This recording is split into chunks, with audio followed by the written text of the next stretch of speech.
Cerita kali ini bersetting ribuan tahun di masa depan, di mana saat itu bumi sudah tidak dapat lagi ditinggali oleh manusia. Dibentuklah badan militer khusus bernama United Ranger Corps yang merupakan upaya militer global dalam evakuasi manusia dari bumi. Para Ranger terus mengawal perjalanan umat manusia hingga pada akhirnya mereka menetap di sebuah planet layak huni yang mereka sebut dengan Nova Prime. Akan tetapi planet ini ternyata sudah memiliki penduduk asli yang sama sekali tidak ramah dengan manusia. Mereka melepaskan makhluk-makhluk mengerikan yang dikenal dengan Ursa untuk menyingkirkan pemukiman manusia. Ia dapat mendeteksi keberadaan manusia hanya dengan merasakan hormon feromon yang dilepaskan otak manusia ketika mereka sedang merasa ketakutan. Karena keberadaan makhluk ini, umat manusia kembali berada dalam bahaya kepunahan.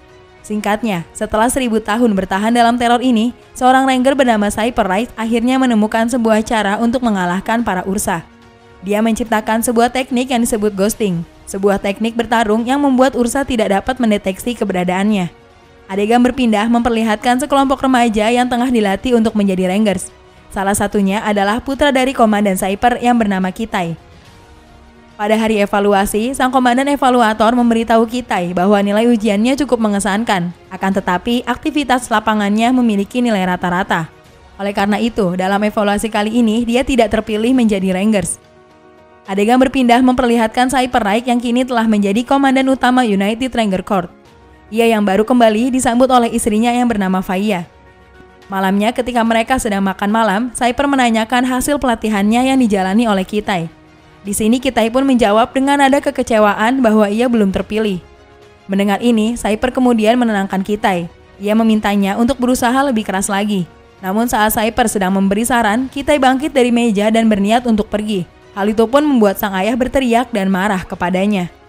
Setelah makan malam, Cyper pun memberitahu Faya bahwa dia akan berangkat dalam perjalanan terakhirnya ke planet Epitos untuk melatih beberapa Rangers. Setelah pelatihan tersebut selesai, Cyper berencana untuk pensiun. Mendengar ini, Faya lantas meminta Cyper untuk membawa Kitai pergi bersamanya agar nantinya ia bisa belajar bagaimana menjadi seorang Rangers.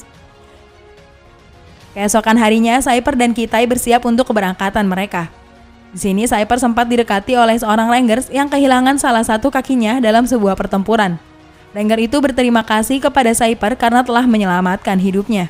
Kitai menyaksikan hal ini dengan terpesona, mengagumi bagaimana para Rangers lain menghormati ayahnya. Beberapa Rangers juga terlihat sedang memasukkan sebuah kurungan berisi Ursa ke dalam pesawat. Di tengah perjalanan, Cyper menyarankan agar Kitai mengikat sabuk pengamannya dan mulai beristirahat. Namun karena tidak terbiasa serta kursi yang kurang nyaman, Kitai tidak bisa tertidur. Ia pun berkeliling sampai di area terlarang di mana Ursa disimpan. Ketika akan mendekat, Kitai segera dihentikan oleh seorang Rangers yang marah kepadanya. Namun sekelompok Rangers lain justru menyarankan agar Kitai mendekat Ursa yang telah dikurung itu untuk melihat apakah Kitai tidak memiliki rasa takut seperti ayahnya. Akan tetapi baru beberapa langkah, tiba-tiba Ursa yang berada dalam kurungan itu mulai menggeram karena mencium ketakutan dari diri Kitai. Di saat yang bersamaan, Cyper terbangun dari istirahatnya. Ia mulai memeriksa daya gravitasi pesawat menggunakan teknologi yang dipasang di dalam cincinnya. Di sini dia merasa sepertinya ada sesuatu yang tidak beres dan lantas memerintahkan seluruh kru pesawat untuk secepatnya mengamankan kargo, serta meminta Kitai untuk kembali ke tempat duduknya. Cyper kemudian pergi ke ruang kemudi. Ia memperingatkan para pilot untuk berhati-hati karena ia baru saja mendeteksi adanya getaran gravitasi yang disebabkan perluasan ekspansi dari badai asteroid. Akan tetapi, dua pilot tersebut sedikit meragukan hal ini, karena dalam radar mereka, badai asteroid terdeteksi berada sejauh dari posisi mereka. Beberapa menit kemudian, tiba-tiba perluasan ekspansi badai asteroid muncul yang membuat pesawat terlambat menghindar. Cyper yang sadar bahwa pesawat tidak bisa bertahan lebih lama, lantas memerintahkan pilot untuk merubah jalur mereka ke stasiun terdekat.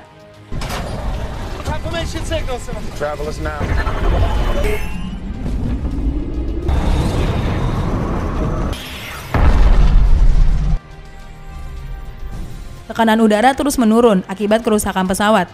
Para pilot kemudian memutuskan untuk segera mendarat di planet terdekat. Secara kebetulan, pesawat mereka melewati planet Bumi, sebuah planet yang telah ditinggalkan oleh umat manusia 1000 tahun yang lalu. Secara sistem, mereka dilarang mendarat karena planet Bumi telah masuk ke dalam kategori karantina 1. Namun karena kerusakan pesawat semakin melebar, Komandan Cyper tak memiliki pilihan lain selain mendaratkan pesawat mereka secepatnya. Memasuki atmosfer Bumi, pesawat terus melaju dalam kecepatan yang tak terkendali. Cyper kemudian mendekati Kitai yang terlihat sangat panik dan mencoba untuk menenangkannya. Namun tanpa diduga, tiba-tiba pesawat mulai pecah menjadi dua bagian dan menjatuhkan seluruh krunya. Kita yang terikat di kursinya menjadi sangat panik dan beberapa saat kemudian ia tak sadarkan diri. Kita akhirnya tersadar dan mendapati dirinya di dalam satu bagian pesawat yang telah mendarat di bumi. Ia menyadari para kru pesawat tidak ada yang selamat. Kita juga menemukan ayahnya yang sedang terbaring di tanah. Beruntung, beberapa saat kemudian Cyper akhirnya tersadar. Akan tetapi mendapati kaki kirinya terluka parah sehingga tidak memungkinkan dirinya untuk berjalan. Dengan arahan dari Cyper, kita mendapatkan suara darurat yang dapat mereka gunakan untuk mengirim sinyal bantuan. Akan tetapi suara darurat tersebut telah rusak total. Cyper kemudian meminta Kitai untuk membawanya ke ruang monitor, yang beruntungnya seluruh sistem di sana masih bisa berfungsi. Dalam gambaran hologram, Cyper mengetahui bahwa ada suara kedua berada di bagian ekor pesawat. Namun lokasinya berada 100 km dari posisi mereka saat ini. Sadar bahwa tanpa suara darurat itu, mereka tidak akan pernah bisa pulang. Cyper lantas meminta Kitai untuk mengambil suara tersebut. Cyper memberikan senjatanya pada Kitai, serta sebuah komunikator pergelangan tangan, dan juga 6 kapsul berisi cairan khusus yang akan meningkatkan asupan oksigennya. Tidak lupa juga, Cyper menyarankan agar Kitai menggunakan kapsul itu secara berkala. Cyper juga memperingatkan Kitai mengenai makhluk bumi yang mungkin bisa saja berbahaya akibat evolusi yang terjadi. Perjalanan kita yang mungkin tidak akan mudah, namun Cyper berjanji akan terus mengawasi rekam jejaknya setiap saat melalui ruang monitor ini. Perlu diketahui bahwa bumi sekarang mengalami pergeseran suhu yang ekstrim, di mana ketika menjelang malam hari, udara akan menjadi sangat dingin. Cyper berpesan agar Kitai secepatnya mencari titik area hangat yang disebarkan oleh energi panas bumi untuk menghangatkan tubuhnya ketika malam tiba. Setelah itu, Cyper memeriksa kondisi kakinya menggunakan sebuah alat khusus dan mendapati bahwa tulang pahanya telah patah. Ia kemudian mengambil obat penghilang rasa sakit, dan untuk sesaat obat itu membuat pandangannya menjadi kabur. Di pertengahan hari, ketika Kitai mencapai sebuah hutan, mendadak Cyper mendeteksi adanya seekor makhluk yang sedang mendekati Kitai. Segera dia memperingati Kitai mengenai kedatangan makhluk ini dan memintanya untuk berhenti bergerak. Sesaat setelah seekor monyet muncul di hadapan Kitai. Karena Kitai sama sekali tidak pernah mengetahui makhluk ini, ia menjadi sedikit takut. Walaupun sang ayah telah memperingatinya, Kitai malah melempari monyet itu. Alhasil monyet pun marah dan menarik kawanan monyet lainnya untuk mulai mengejar Kitai. To your rear, out to your rear. There's a river.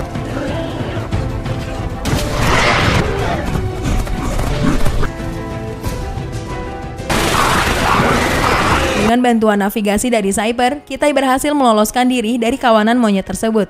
Ketika Kitai berhenti berlari, Cyper menyadari adanya racun yang mengalir di dalam darahnya.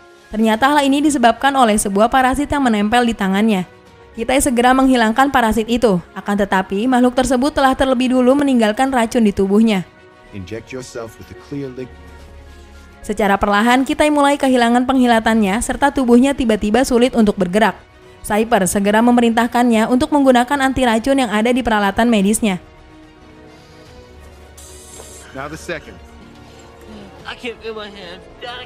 Tepat setelah Kitai menyuntikkan obat itu, dia jatuh dan tidak sadarkan diri. Setelah beberapa saat kemudian, Cyper mulai membangunkan Kitai karena kini suhu sedang turun dengan sangat cepat. Jika Kitai tidak segera mencapai area hangat, dia bisa saja mati karena membeku. Kitai kemudian bangun, dia benar-benar telah sembuh dari racun parasit sebelumnya. Ia lantas mulai berlari menuju area hangat yang telah ditunjukkan oleh Cyper. Sementara itu, Cyper melakukan sedikit operasi pada kakinya sendiri untuk membuatnya menjadi lebih baik. Namun ia sadar bahwa hal ini sangat menyakitkan sehingga dia mengalihkan rasa sakitnya itu dengan cara menyaksikan video ucapan selamat ulang tahun dari anak perempuannya yang direkam tepat sebelum hari kematian putrinya itu. Di sisi lain, Kitai akhirnya sampai di area hangat yang dituju. Dan ketika dia menggunakan 2 kapsul oksigen, dia menyadari bahwa 2 kapsul cairan yang lainnya telah hancur. Cyper yang saat itu pandangannya sedikit kabur meminta Kitai untuk menghitung sisa persediaan kapsul oksigennya. Namun Kitai terpaksa berbohong dengan mengatakan bahwa kapsul oksigennya masih tersisa 4. Keesokan harinya, Kitai kembali melanjutkan perjalanannya. Sementara itu, Cyper mulai mendeteksi petunjuk keberadaan Ursa di area yang sedang dilalui oleh Kitai. Singkatnya, Kitai telah mencapai sebuah air terjun tinggi yang ia harus seberangi agar mencapai tujuan. Cyper memintanya untuk memeriksa persediaan kapsulnya. Dan Cyper terkejut melihat bahwa ternyata Kitai hanya memiliki 2 kapsul yang tersisa. Akan tetapi Cyper yang khawatir akan kondisi Kitai justru memintanya untuk membantalkan misi itu. Tentu saja. Di Di momen inilah Kitai mendapatkan kilas balik saat saudara perempuannya meninggal. Sampai saat ini Kitai menyalahkan dirinya sendiri atas peristiwa tersebut. Kembali di masa sekarang, Kitai mulai berdebat dengan Cyper dan mengklaim bahwa dia bukanlah seorang pengecut. Cyper berusaha untuk menenangkannya. Akan tetapi emosi Kitai justru semakin memuncak. Tanpa pikir panjang, ia melompat dari tebing dengan menggunakan pakaian khususnya. We've got incoming.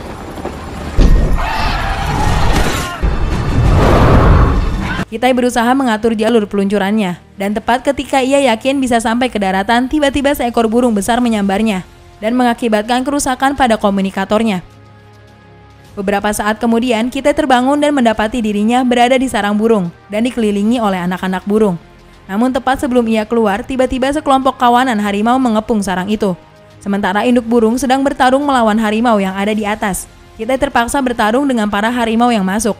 Selain untuk mempertahankan diri, Kitai juga berusaha mempertahankan agar anak-anak burung itu tidak habis dimakan oleh harimau.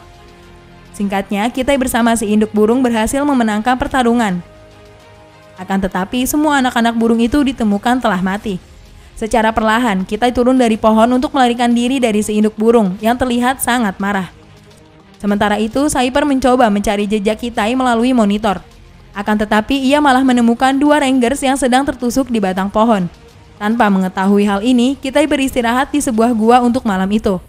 Kini tanpa navigasi dari ayahnya, Kitai harus mengandalkan ingatannya sendiri untuk mencapai tujuan. Keesokan harinya, kita mulai melanjutkan perjalanan.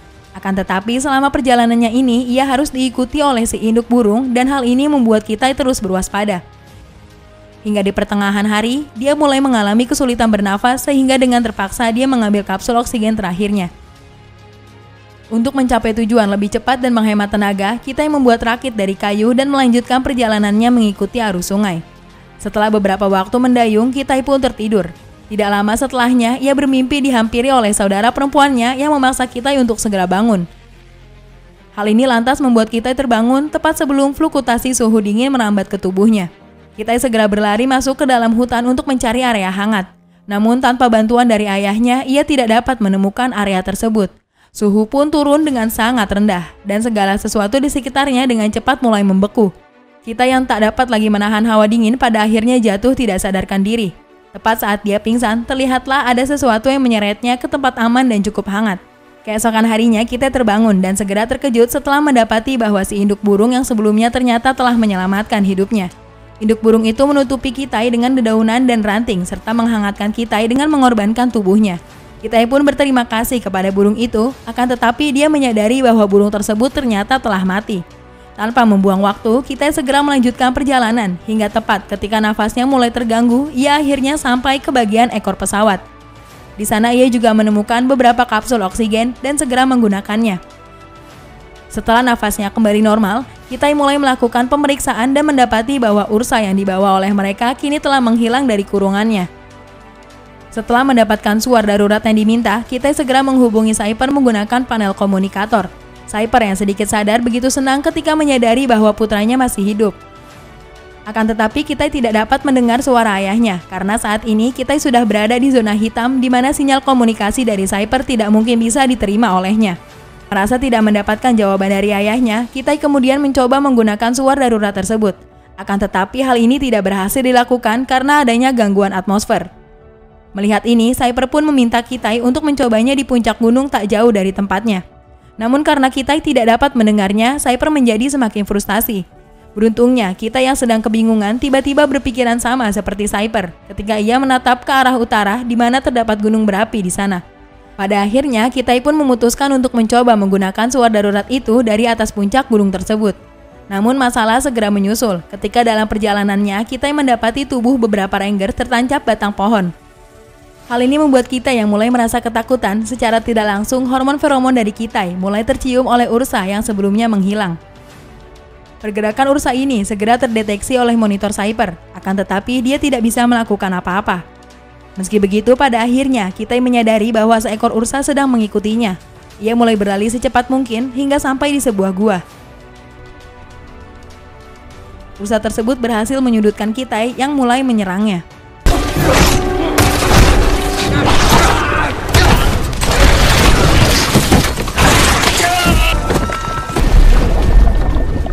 Di saat yang sama, Cyber perlahan mulai lemah dan hampir hilang kesadaran. Sementara itu, Kitai berhasil keluar dari kolam air dan mulai mendaki ke puncak gunung. Akan tetapi sesampainya di sana, ternyata Ursa masih terus mengejarnya. Dia pun bergegas menggunakan suar darurat untuk mengirim sinyal. Akan tetapi, usaha ini berhasil digagalkan oleh Ursa yang lagi-lagi menyerang Kitai. Di momen inilah, Kitai teringat akan kata-kata dari ayahnya bahwa ketakutan tidaklah nyata. Itu hanyalah sebuah pilihan yang muncul di dalam kepala kita. Pada akhirnya, Kitai pun berhasil menghilangkan ketakutannya sendiri dan membuat Ursa tersebut seketika tak bisa mendeteksi keberadaannya.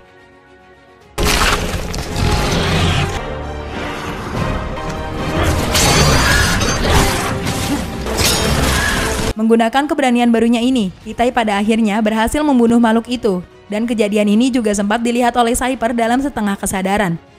Setelahnya, Kitai kembali menyalakan suar darurat untuk mengirimkan sinyal bantuan kepada tim penyelamat Infoma Frame. Adegan berpindah memperlihatkan Kitai yang tengah berada di pesawat penyelamat. Dia berjalan dengan tegap mendatangi ayahnya yang kini sedang dirawat oleh tim medis. Cyber menyadari kehadiran putranya ini. Ia memaksakan dirinya untuk berdiri, demi memberi hormat kepada Kitai yang kini telah dianggap sebagai seorang Ranger sejati. Dad, I want to work with Mom. Me too. Setelah Cyber dan Kitai berpelukan, pesawat lepas landas untuk kembali ke Nova Frame. Dan film pun selesai. Gimana? Seru banget kan ceritanya, teman-teman? Jangan lupa untuk terus dukung kita dengan cara di-subscribe, di-like, dan di-share channel ini. Supaya kita lebih semangat lagi untuk mengupload video-video seru lainnya. Thanks for watching and see you guys in the next video. Bye-bye!